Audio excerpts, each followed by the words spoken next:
how to turn on or off full keyboard access on iPhone X. And okay guys, here in your mobile phone, go to settings. In settings, scroll down and go to accessibility. In accessibility, go to physical and motor section, and below of this section you can see the keyboard. Okay, tap this.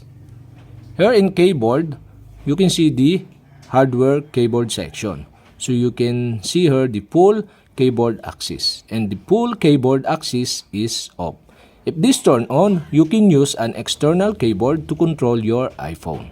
So okay, to turn on, you'll have to do is tap this, and you can see here the switch button on the right side.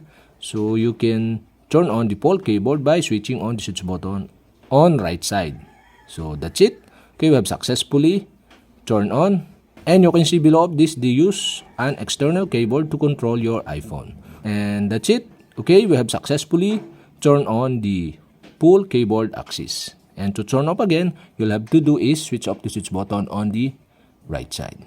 And the pop-up are shown. To fully turn off the keyboard access, tap yes.